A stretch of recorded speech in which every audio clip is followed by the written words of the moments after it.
زہرہ کنولوان مظفر گل عامر ہمیشہ اپنی والدہ کی نصیحت ایک کان سے سن کر دوسرے کان سے نکال دیتا۔ سب گھر والے اس کی اس عادت سے بہت تنگ تھے۔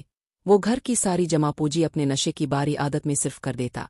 اس کا ایک ہی بھائی عمران تھا جو بہت محنتی تھا۔ عامر کے والد 3 سال پہلے وفات پا گئے۔ ان کی وفات کے بعد عمران نے اپنی تعلیم ادھوری چھوڑ کر گھر کا خرچ سنبھال لیا۔ وہ صبح سویرے کام کی تلاش میں گھر سے نکل جاتا اور شام کو واپس لوٹ آتا، لیکن عامر باری صحبت میں پل گیا اور اسے نشے کی لت تل گئی۔ اس کے گھر والوں نے اسے بہت سمجھایا، لیکن اس کے کان پر جوں تک نہ رینگتی۔ اس کے دوست اسے اس کے گھر والوں کے خلاف ورغلاتے اور وہ ان کی باتوں میں آ جاتا۔ جاری ہے، ایک روز عامر نشہ کر کے رات کو دیر سے گھر پہنچا اور چلا کر اپنی والدہ سے کھانا مانگا تو اس پر اس کی والدہ نے کہا، عامر بیٹا، گھر میں کچھ کھانے کو نہیں ہے۔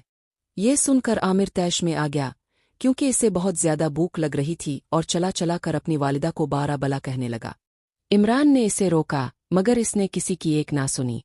عمران نے اس کے منہ پر تھپڑ مارا۔ ان کی والدہ یہ سب دیکھ کر بلک بلک کے رو رہی تھیں۔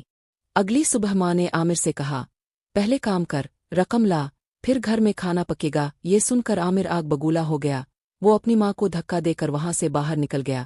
جب وہ اپنے دوستوں کے پاس پہنچا تو اس کے پاس پیسے نہ ہونے کی وجہ سے اس کے دوست اس سے جھگڑا کرنے لگے اور اسے اتنا مارا کہ وہ زخمی ہو کر زمین پر گر پڑا۔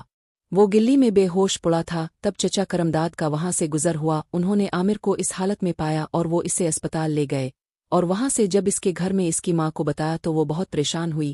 جب عمران واپس آیا تو اس کے ہاتھ میں مٹھائی کا ڈبہ تھا اور وہ بہت خوش لگ رہا تھا، کیونکہ اس کی ایک فیکٹری میں نوکری لگ گئی تھی۔ اس کی والدہ بہت خوش ہوئیں، لیکن جب عمران کو عامر کی اس بات کا علم ہوا تو وہ بہت پریشان ہوا۔ اب عامر کو اپنے بارے رویے اور باری صحبت کی سزا مل گئی تھی۔ وہ اب بھی نقاہت محسوس کر رہا تھا۔